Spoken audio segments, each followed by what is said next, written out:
Lumutang ang pangalan ng negosyanteng si Ramon Ang na posible pumalit umano kay Pangulong Bongbong Marcos.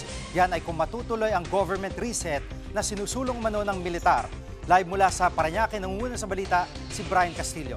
Brian, saan ba nagsimula ang balibalitang government reset at anong reaksyon dito ng AFP? Jiggy, naging matipid yung sagot ng AFP sa isyong ito. Ang sabi lang sa atin ni AFP Public Affairs Office Chief Colonel Cesar Trinidad ay hindi napapatulan ang walang basihang impormasyon. At noon pa man, Jiggy, makailang ulit ng sinabi ng liderato ng AFP na mananatili silang tapat sa saligang batas. Ang negosyante namang si Ramon Ang diretsa ang sinabi na hindi siya papasok sa politika. Mas makakatulong daw siya kung mananatili sa business sector para suportahan ang gobyerno at mga komunidad.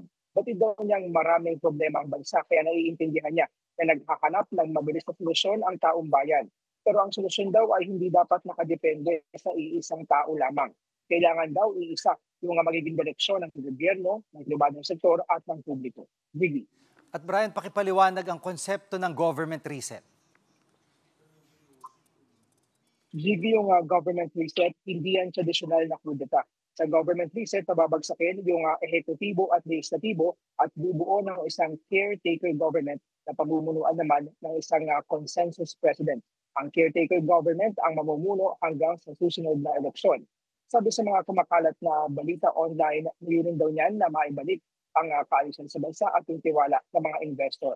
Kung ang retiradong general naman at ngayon si Baguio City Mayor Benjamin Magbalong yung tatanungin, suportado raw niya si Ramon Ang. Yun nga lang, mukhang spekulasyon lang daw itong umuugong na government reset.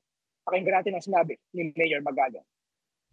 Mr. Ramon Ang is a well-established, di po ko mag-aalangan. Malaki ho ang kumpiyansa ng tao sa kanya considering his background. Pero ulitin ko, siguro mga yan, speculations lang ho yan.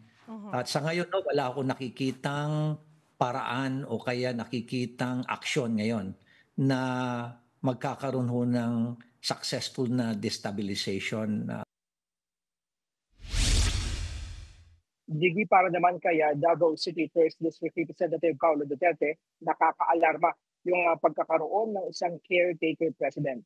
Napagdib daw yan sa saligang batas. Kung mangyari man daw yan, ay para raw tayong banana republic na pamumunuan lang kung sino man yung magiging highest bidder. Gigi. Brian, ano naman ang pahayag ng ilang mga business groups? Gigi, ang sabi ng Philippine Chamber of Commerce and Industry, ayaw na nilang patulan ng issue dahil sinabi naman daw mismo ni Ramon Ang na hindi siya interesado sa mga ganyang gawain. Pero nagugulat daw sila sa laki ng perang ninanakaw sa gobyerno. Yan muna ang latest balik sa tayo, Jiggy. Yan ang ulat ni Brian Castillo live mula sa Parañaque. Mga kapatid, Jiggy Manikad po, pagdating sa mahalagang balita sa loob at labas ng bansa, dapat una sa lahat, mag-follow at mag-subscribe na sa social media pages ng News 5.